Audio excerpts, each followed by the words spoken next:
We recognize that CVUUS gathers on land seized from the Western Abenaki people by European colonizers.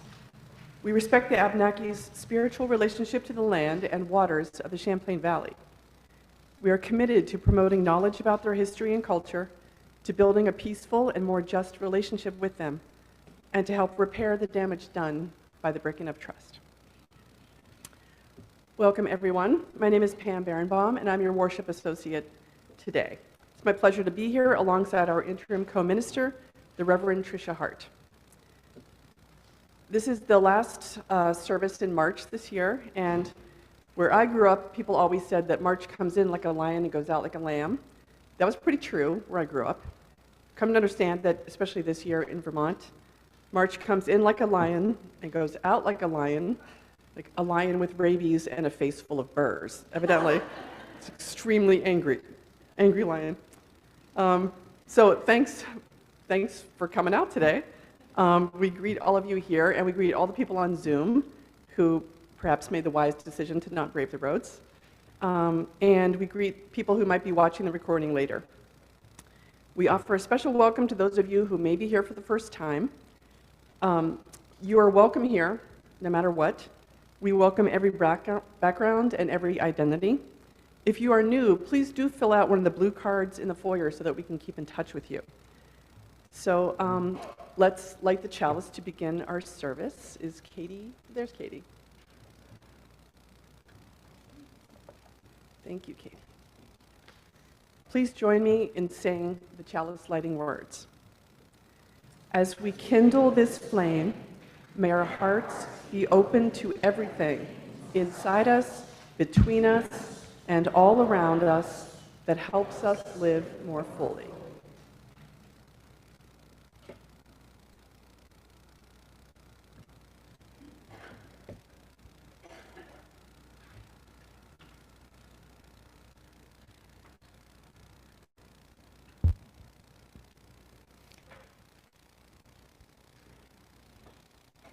So I'm impressed by the number of us who are here in person. I'm impressed by those of you who are watching on Zoom too.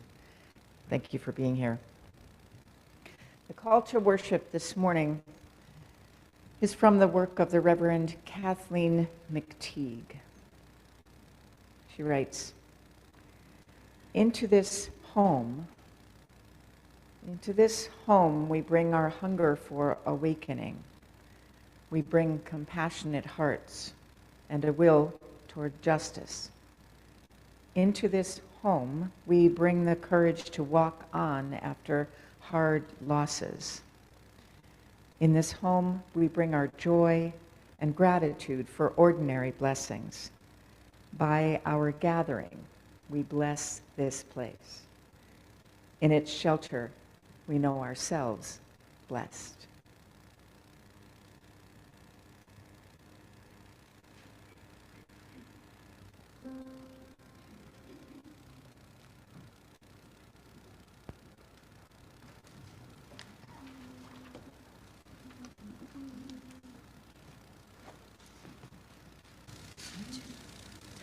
In desperation,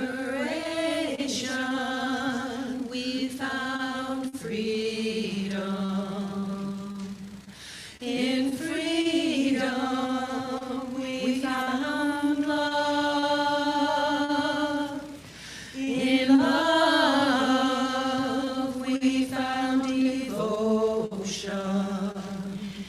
In devotion, Spirit found us. In desperation, we found freedom. In freedom, we found love. In love, we found devotion. In devotion, Spirit found us. In desperation, we found freedom. In freedom, we found love. In love, we found devotion. In devotion, Spirit found us. In devotion, Spirit found us.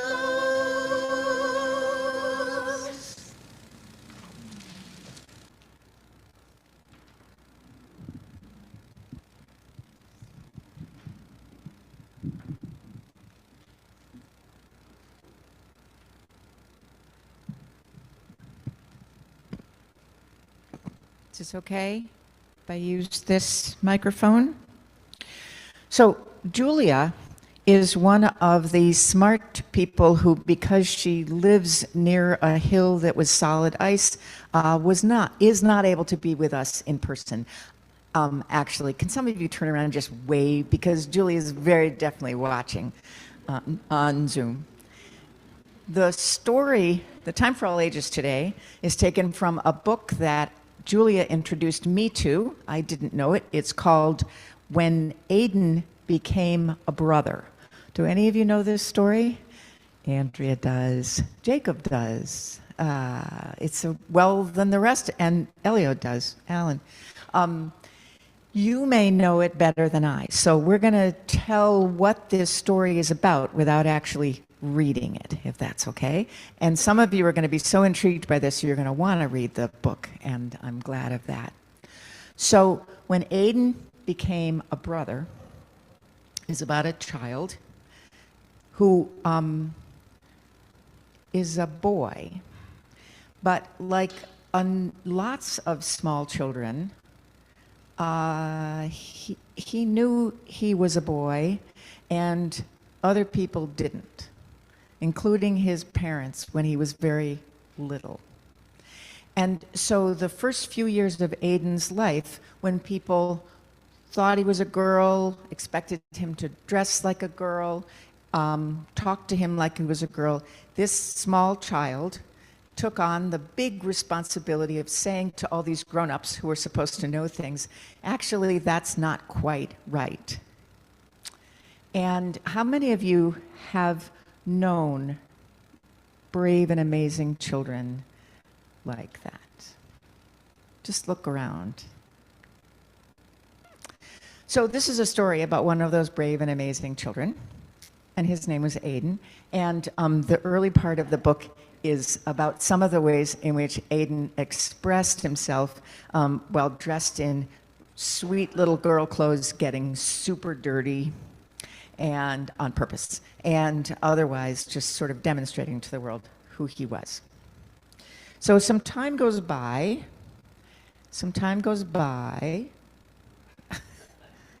Isn't that wonderful how time goes by?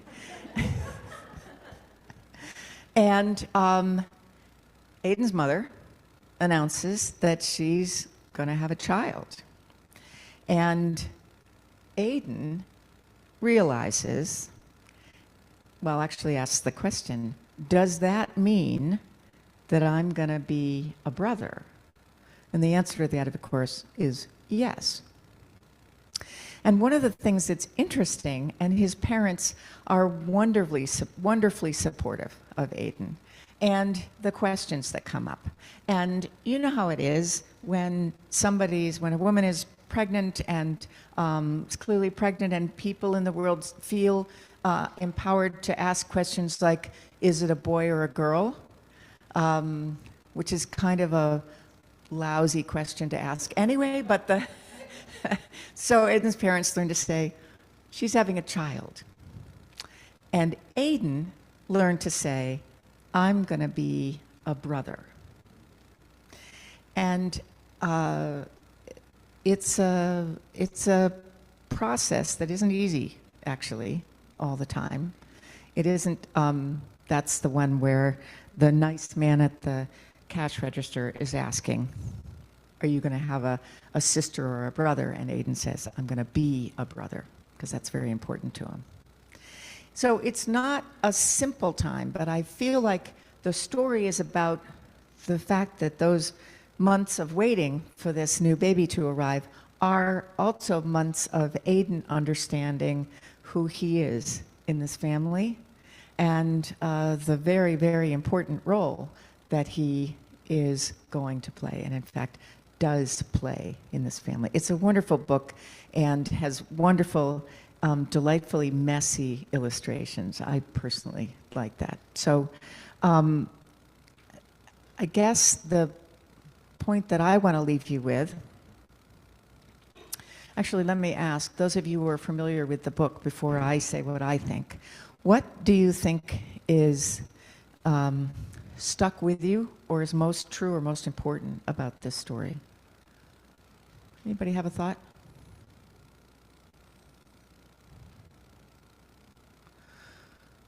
I would say that I think that there are times when we grown-ups think that we need to understand the challenge of accepting and loving trans people of whatever age, non-binary people of, we think it's a grown-up job to do that.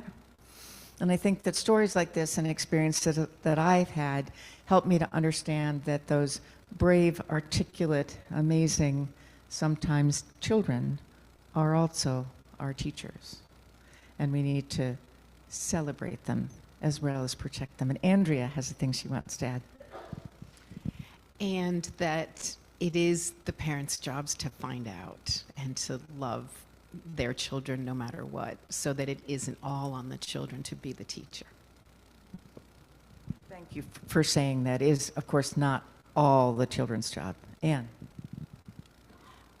I just thought in this story it was really great that Aiden was so young and he knew who he was, and he had to teach the world around him because of so many of us as adults, we still don't know who we are. And children who do know can be role models even for us sometimes. How remarkable. Yeah, and the job of the grown-ups listening to children is to believe them. Is to believe them. Yeah. Oh, that's right. Yes. And the big celebration at the party is, it's not a boy or a girl, it's a baby. It's a thing that can be announced. All right. I don't believe that we are sending any children anywhere because there are not formal RE classes this morning, but can we sing the beautiful song anyway, just because it's lovely? Let us open our eyes.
There are every week, every month, all year long, many pathways that you all are invited to follow if you want to become more connected to other people in the congregation and to the congregation as a whole. And as always, the back of your order of service gives a summary. It's a very full page. There are lots of things that you might want to find out more about.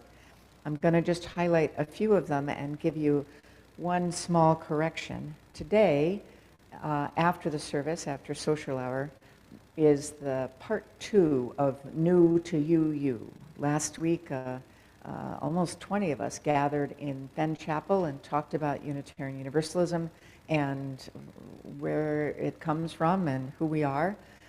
Today is an opportunity to talk about this congregation and what CVUUS, where it came from, what it is, what's hoping for.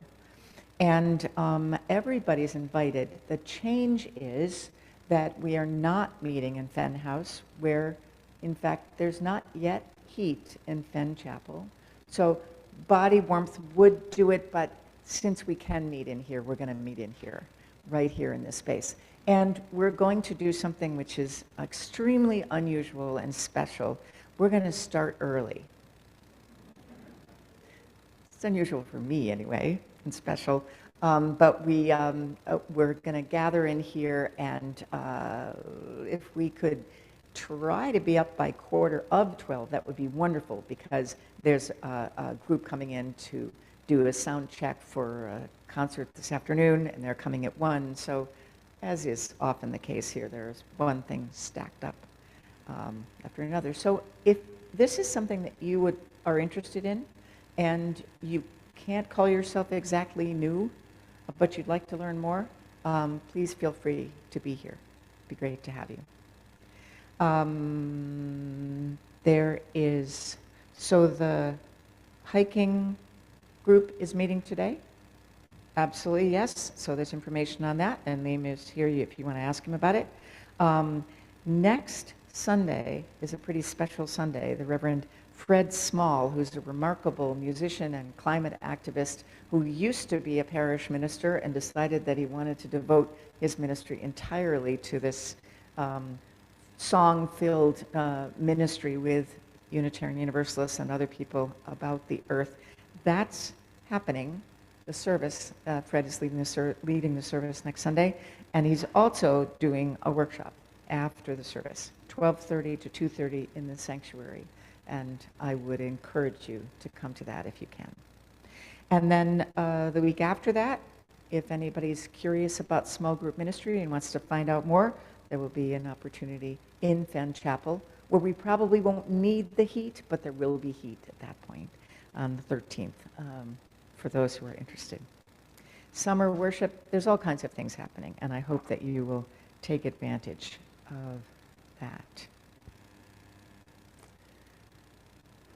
We take up an offering in the middle of worship every time we gather, every Sunday, in order to remember that the congregation exists because of the generosity and faith of its members, and also because it's our way, CVUUS's way, of sharing the bounty of this congregation with organizations in the community that are doing the work that our values call for us to do. And this is a 5th Sunday of the month, which means that the donee today and all 5th Sundays is the discretionary fund of this congregation. What is the discretionary fund, you might ask? Well, I'm going to tell you how it's used and how it has been used, especially this year with Tom Morgan's extraordinary work in the community. The discretionary fund is designed to give financial assistance to people who need it, people in the congregation or people outside the congregation who are local. What Tom has added to that is through the partnerships that he has developed and created and strengthened between CVUUS and the community. This money is going, thousands of dollars so far this year, is going to people who need a grocery card or a gas card or a way to help to pay a utility bill if they're moving into a place. And there's very little delay between the time that the money goes into the account and it goes out again. Mary Conlon can tell you how often Tom says, we need a little bit more money because I know we're going to need some gas cards or bus cards. So please know that your contributions are going as quickly and directly as we know how to do it to the people in the community who know it. So your gifts today to the offering will be gratefully received, as they always are. And I hope that you know that your generosity makes a real difference this week in people's lives. This morning's offering will now be most gratefully received.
In case you've never had a sight line to see this, here's what happens as the ushers who have just passed the basket walk the relatively short distance from the end of the aisle to the front of the hall, the front of the rug here.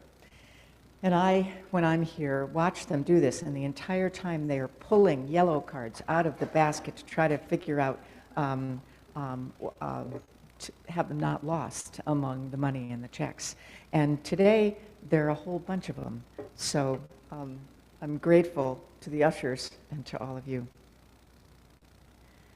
Number of milestones and passages.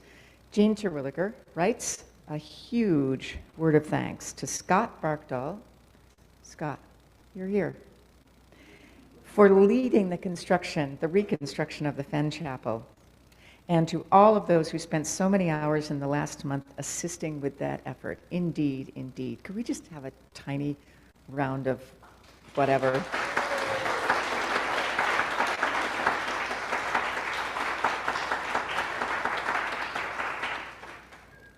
And, not sure who this is from, but it is a joy to have Pam Berenbaum's mother, Edna, here with us today. So, thank you.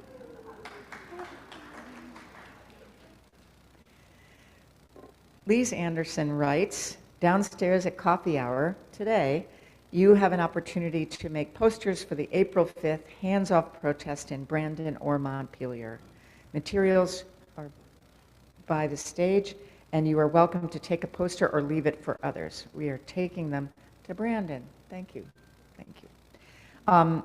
Samantha Rokamp writes, tomorrow is Trans Day of Visibility. To celebrate, Mid-Pride is organizing an afternoon of fun activities at the Teen Center at 4:15. So you can come, bring your spirit, your pride, and your blue, white, and pink umbrellas or clothing, because even if it rains, we will always be visible. Excellent. Is it going to rain? Maybe it won't rain. Go anyway. And Elio Farley says, I first attended this church 2 years ago.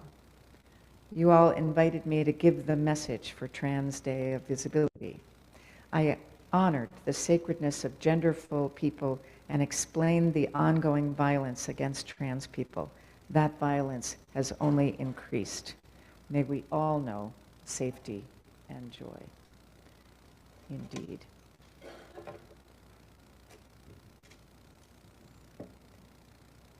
I would invite all of us into a few moments of reflection, of quiet, of prayer, whatever is your custom and tradition. First in spoken words, and then in some shared silence. Barbara Peskin writes, often we are found in our grief and comforted, calmed by some kindness, brought alive again by beauty that catches us undefended. Even when the sun is most thin and far, even at the hour the storm is at its height, renewal nests within sorrow. Love abides even beyond anger, beyond death. We are held in an embrace invisible but infinite, moving with all creation between wholeness and fragmentation, moving always toward the one.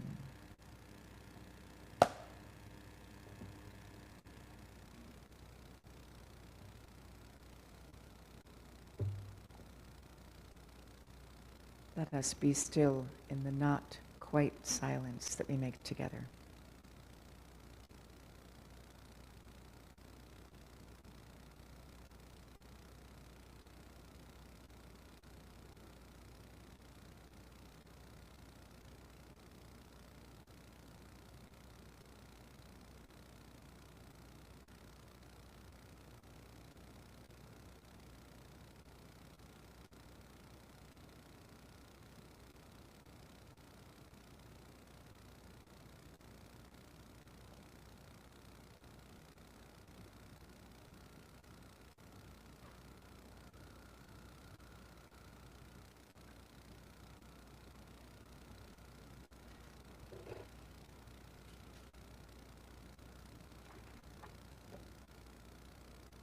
The title of my reflection is not on the order of service, but it's God Beyond Gender.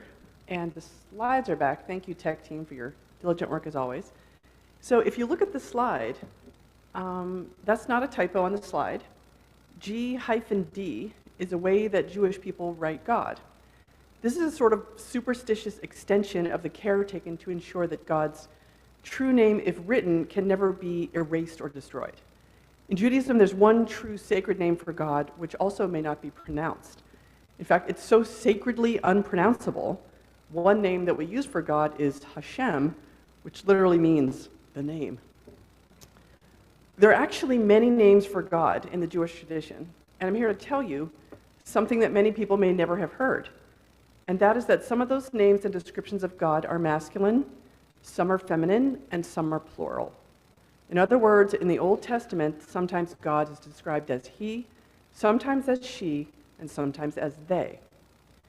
For example, some masculine names are Melech, meaning king, Avinu, our Father, and Adonai, my Lord. Some feminine names are Shekhinah, or divine presence, especially when it's a compassionate presence. Chokhmah, or wisdom, is one of the feminine names. Ruach, meaning wind, breath, or spirit. And Elohah, which is a feminine word, but when pluralized is actually in masculine form as Elohim. So it's a they, if you will, with masculine and feminine components. These distinctions have been lost in translation. Hebrew is a language like Spanish in that every noun has a gender. So in Spanish, cerveza, or beer, is feminine, whereas vino, or wine, is masculine. Mesa, or table, is feminine, but techo, or ceiling, is masculine. Obviously, the linguistic genders of these words have nothing to do with their form or function. In present-day society, for a lot of historical reasons, God is often described in male terms. But as one rabbi has said, the very idea that God is male or female is patently absurd. We refer to God using masculine terms simply for convenience's sake, because Hebrew has no neutral gender. God is no more male than a table is. In Judaism, God is a spirit that encompasses any gender, all genders, and is also beyond the idea of gender. This follows logically from the fact that in Judaism, God has no body, no face, and no form. Coincidentally, this week's Torah portion, so a bit of the Old Testament is read every week in Jewish services. This week's Torah portion is Pekudei, one of the few portions in which God appears in a physical space. The form in which God appears is as a cloud or a mist. Other genderless images of God in the Hebrew Bible are as a rock or as a song, again, with no gender. When Jewish people hear the phrase that man, meaning humankind, was created in God's image, to us it means that we share some of the same traits as God. We have emotions like love and anger and pity. We have powers to create and to destroy. And sometimes we need to rest, which is the whole point of the Sabbath. So even if you believe in an almighty, all-powerful God, God still had to rest on the seventh day after creation, and we need to rest too. In Judaism, it's completely forbidden to make an image of God, for instance, in a painting, because any image we make would be wrong and disrespectful. God has no body. I believe there's a lesson here to inform our way of perceiving and relating to transgender and non-binary people. We make false images.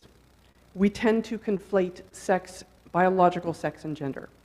We superimpose our own ideas of what a person should look like, and sometimes we assume incorrectly, especially when someone's outward appearance perhaps does not align with our gender expectations. We look instead of listen. Tomorrow is International Transgender Day of Visibility. I hope we can celebrate this day of visibility by foregoing preconceived notions, not only seeing trans people, but hearing them as well when they tell us who they are. To all the trans and non-binary folks here today and on Zoom, we see you, we hear you, and we love you. We see that you've been created in the divine image.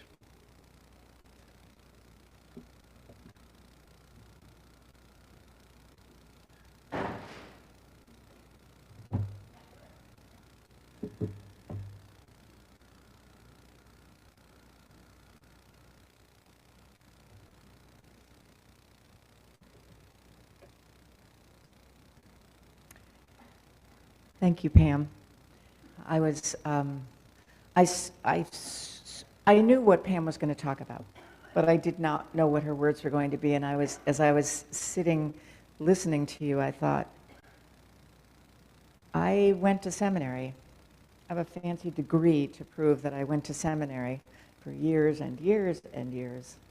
And I don't think that, except with one exception of one Old Testament professor, that I actually learned as much about gender and God in the Hebrew tradition as I just did. So we're lucky.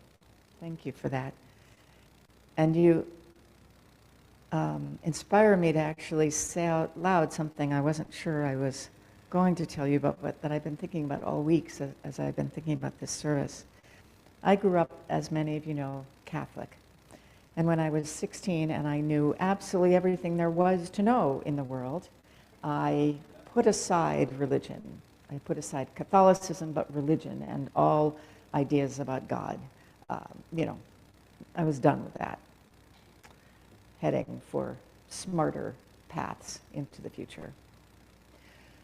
And being a Unitarian Universalist for a number of years, which I did, starting in my early 30s, it was not actually hard to be one of those people who thought religion was somewhere back there or for other people and not for me. But I was encouraged to take a class in that church called Cakes for the Queen of Heaven. Some of you may remember this. It's a course on feminine images of divinity and feminine spirituality throughout history. And it was fascinating. I actually, the minister suggested it to me. He's a man, and he suggested this to me as I was about to join the board, and I thought, why does he think I would be interested in this? I'm embarrassed to say that, but that's what I thought. I thought, why? Anyway, I did it anyway, and it was an extraordinary education. But what I keep thinking about this week is the time we did a sleepover at the church. Just like youth groups, we actually, did a potluck and then found a place in the church that we could sleep, and if we slept at all. And I chose the choir loft, where there was some carpet on the floor in this old building. And it was like at least as exciting as any sleepover that I went to when I was a teenager. But we were also encouraged, as we found our special place in that building, we were encouraged to try out some of the ideas about feminine images of God alone. And I was not, at that point at all, in the habit of prayer of any kind. It's certainly not involving words. This was before I went to seminary. But I thought, here I am, all by myself, in the choir loft, supposedly about to lie down and go to sleep. And I made up a prayer which just started with the two words, Mother God. And it was an utter shock to my entire system. I, who had put aside religion, I, who was perfectly capable of explaining to you the abuses of the church and of religion, I didn't know, I didn't expect that a part of me would be woken up in a new way with that image. As I think these ideas are meant to be, awakening. So, as Elio has said, and Pam reminds us, tomorrow,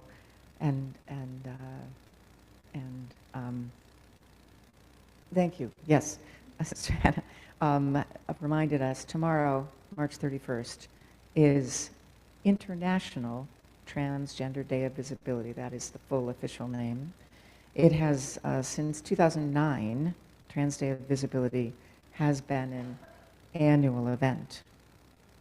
An annual event dedicated to celebrating transgender people in the world and in our midst, highlighting their contributions to society, and a time to raise awareness of discrimination faced by transgender people worldwide. If you look it up in Wikipedia or some of the AI that is so prevalent now, it will use that word, discrimination, which of course is one way to put it.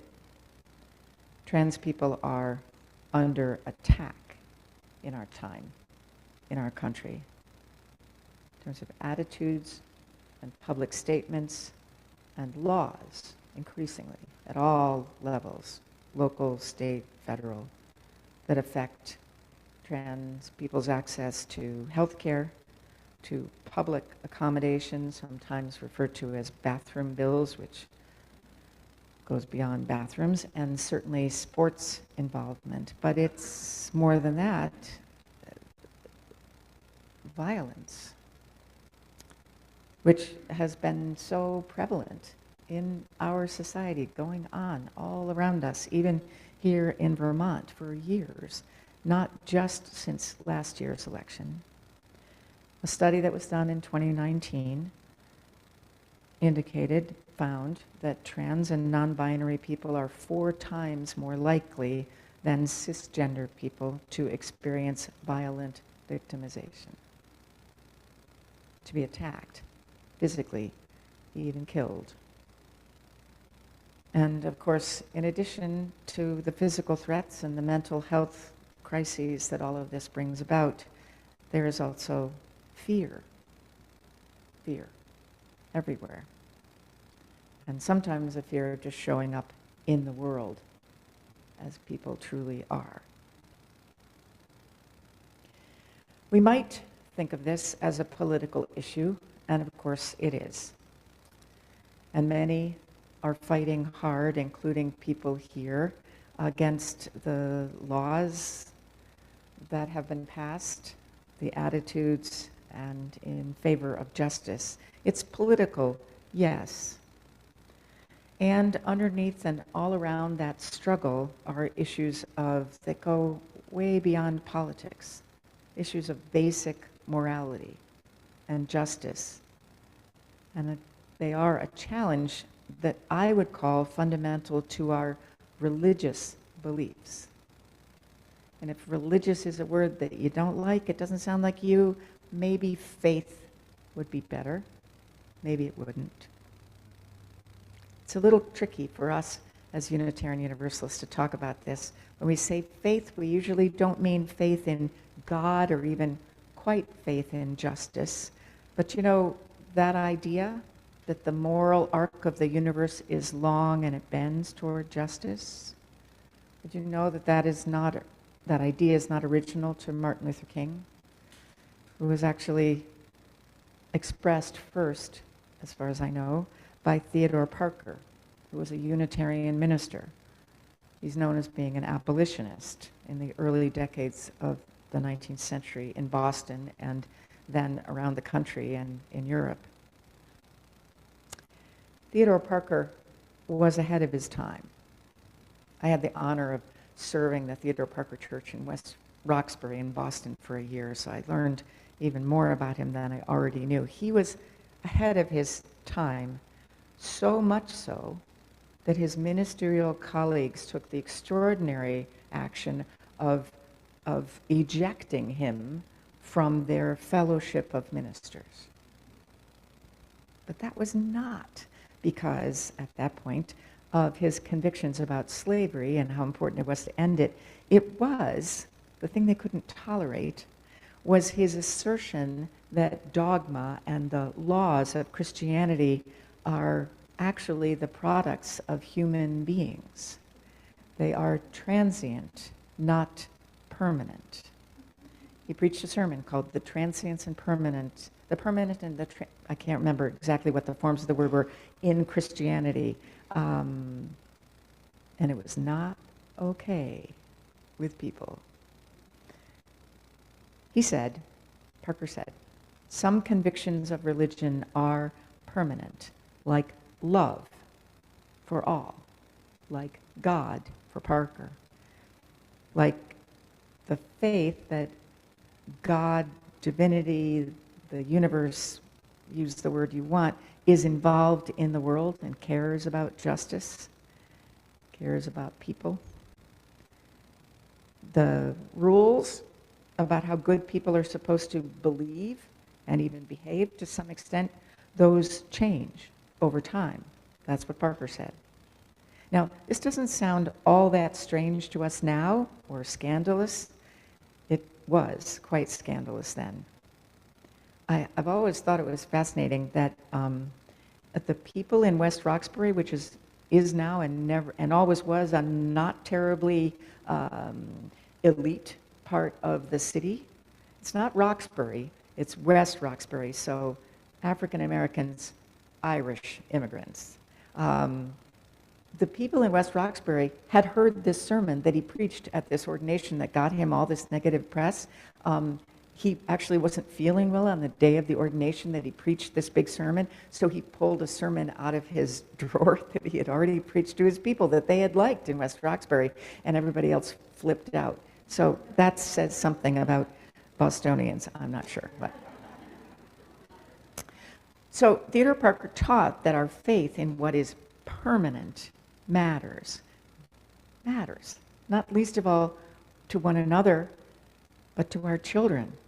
What we believe, what we do is formative in the world. So that's where we come in, not just as good people, but as Unitarian Universalists, I think. As the people of this faith tradition, what we do, how we are concerned with this life, not some other life, what we have been doing for decades, imperfectly, but nevertheless doing, believing in the freedom of spiritual belief, in the freedom of expression, in human rights, in sexual orientation, in gender identity, believing that racism is wrong in all of its forms, as is sexism, being against lies and for truth. And we change and evolve as we learn over the decades. I actually did a tiny bit of research. I would recommend this to you online to try to understand the evolution between the pride flag, the rainbow flag, and the progress pride flag, like the one that is flying over the doorway. There are so many different steps along the way that happened because people became aware that this symbol that we care about people needed to be inclusive of more people than we knew how to do. So the rainbow flag became, there was the trans flag, which is light blue and pink and white, and then the brown and black stripes, which are not only representative of people of color. The black stripe, I just learned, is also remembering those who died of HIV and AIDS. And the circle at the point of the flag, you take a look as you leave, if you haven't already, is inclusive of intersex people as well. So this flag says something about the identity of the people who worship here and of our religious tradition. And that matters, as do our values: justice, equity, transformation, pluralism, interdependence, and generosity. JETPIG. I still go through JETPIG when I'm trying to list those. And also the principles, especially the first principle for 40 years of Unitarian Universalism, the inherent worth and dignity of every person. We Unitarian Universalists act not because we care most about politics, but because we not only want to, but feel called to make a difference in the world, in real people's lives. Not just individuals helping, but congregations as sanctuaries. And when we express our faith fully, our buildings, including the flags that we hang outside them, help to tell the story. Every congregation that I have had the honor to serve in the last 2 decades has included openly trans and non-binary people, and I'm deeply glad for that. I hope and I believe that those congregations made a real difference in the lives of those people, that the programs and the worship service and the groups like Queerly Beloved have been and are sources of connection and growth and love. And what I want to say today is that the broadening of our welcome changed the congregations that offered them, who and how they are in the world. I want to tell you 2 stories from 2 different congregations, 2 different states, They're true stories, though the names and the places have not been identified. But as I've thought about it, I really believe that the work of welcoming trans and non-binary people changed those congregations and the people in them. The first story happened a number of years ago in a congregation in the Midwest. There was a program in that church at that point, a kind of junior coming of age for second graders. The second graders spent a number of weeks in the middle of the congregational year getting to know the staff at the church and what was in the basement. That was exciting. What actually is hidden underneath the pulpit. These are secrets we were sharing with these kids. And they learned the principles and did all kinds of things. And the end of the program, each one of the second graders got up in the pulpit and spoke aloud a statement of faith that they had written and that was projected on the screen, because it wasn't always easy to hear the second graders. But it was great. And then they got down from the pulpit and their parents greeted them, and it was just a wonderful moment. So this particular year, there were 7 or 8 kids, boys and girls. And the last child in line was Casey, lovely little girl named Casey. And Casey and her family had moved fairly recently, within a year or so, to that city and that congregation from another part of the state. And Casey talked about what was important to her and about the congregation that she and her family were a part of.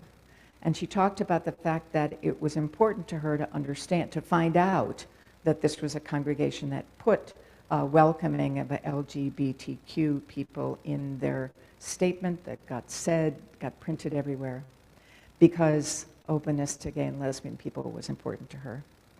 And she said, and then I found out that this is a congregation that actually welcomes transgender people too.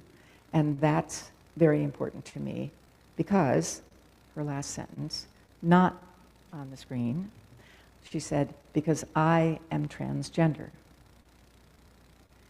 And there was this pause.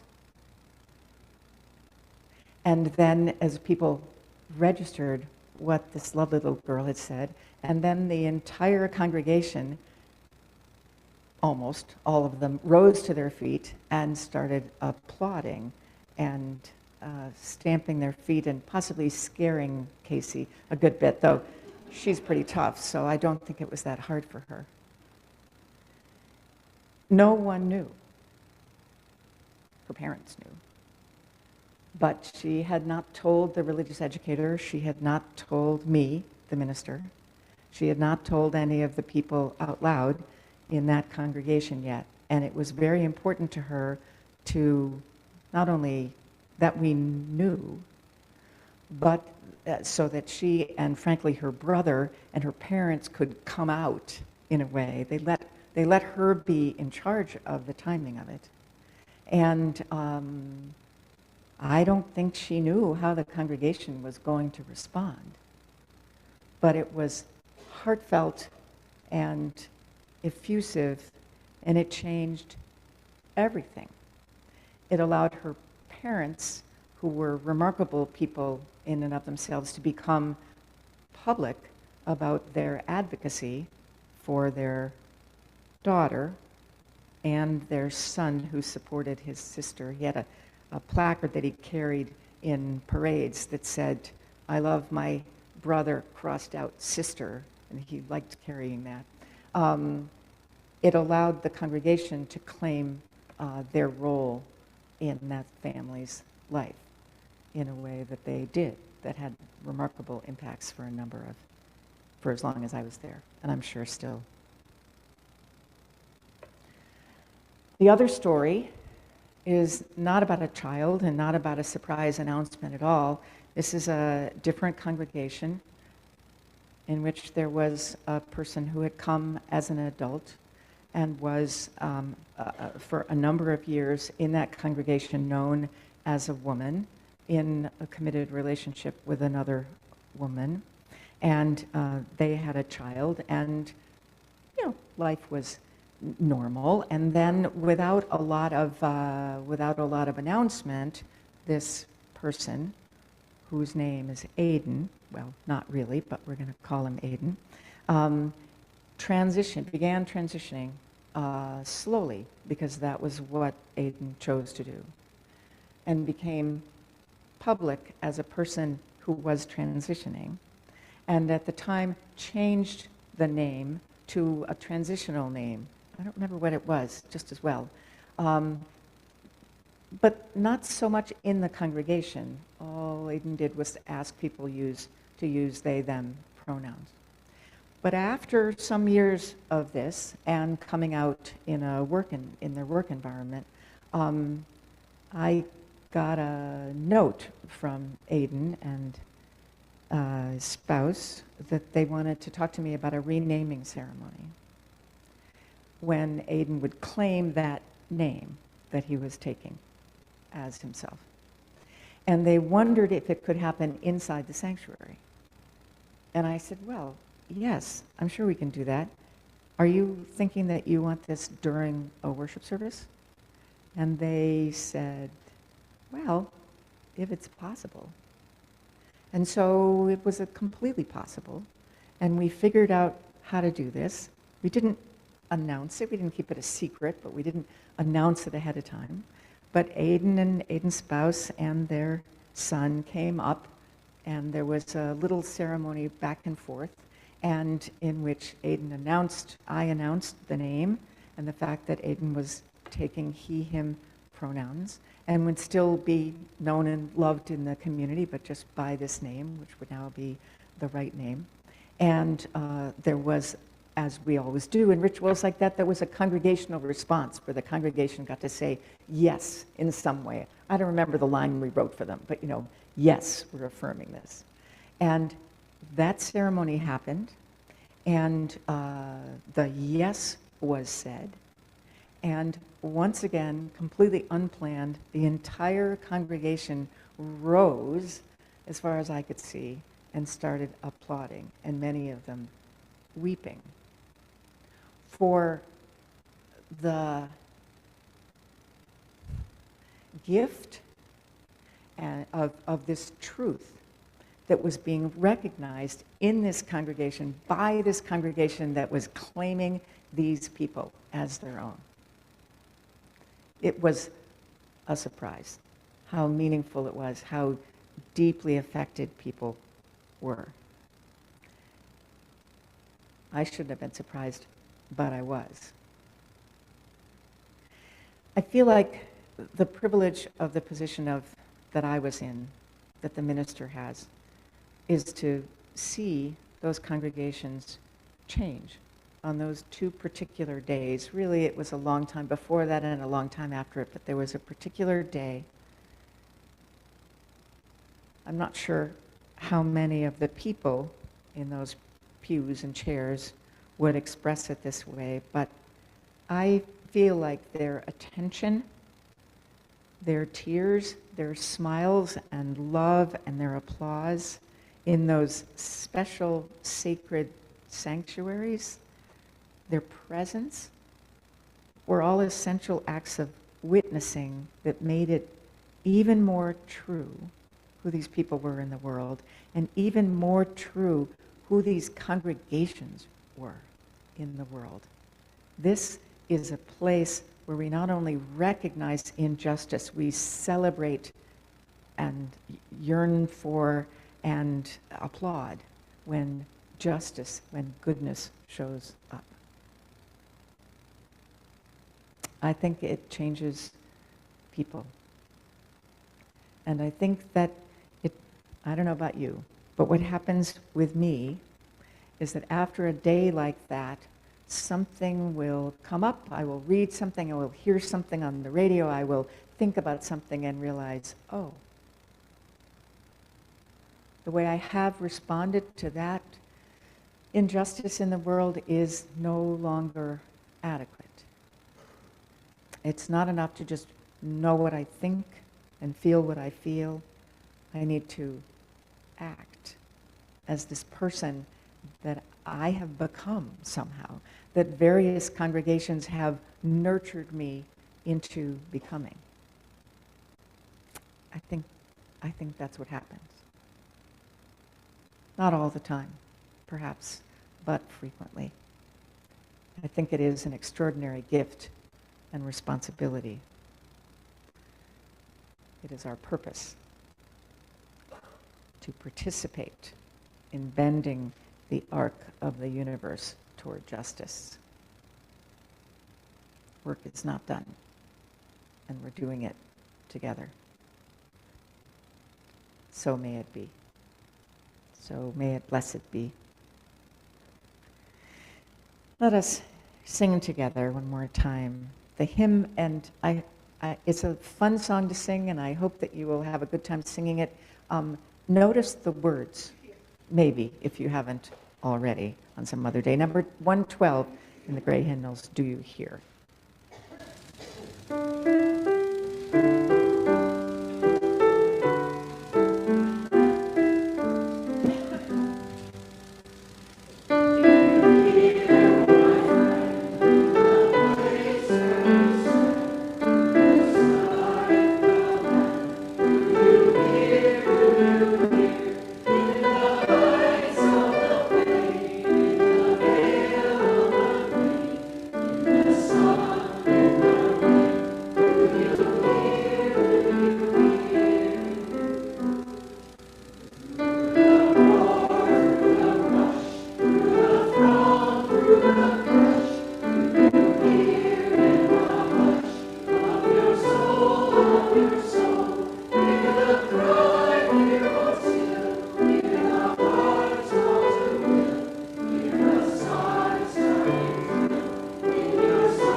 Will you join me, please, in saying the extinguishing words? We always get these in the wrong order, and I apologize for that. There we go. Thank you for doing that.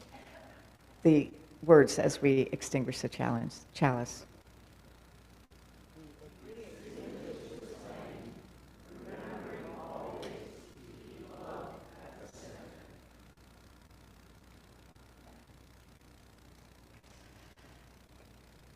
I think we all know, should know, who United States Representative Sarah McBride is. She represents the state of Delaware in the U.S. House. She is the nation's highest ranking openly transgender elected official and the first openly transgender member of the U.S. Congress. And she said this: "None of us know how long we have, but we do have a choice in whether we love or hate. And every day that we rob people of the ability to live their lives to the fullest, we are undermining the most precious gift we are given as humans."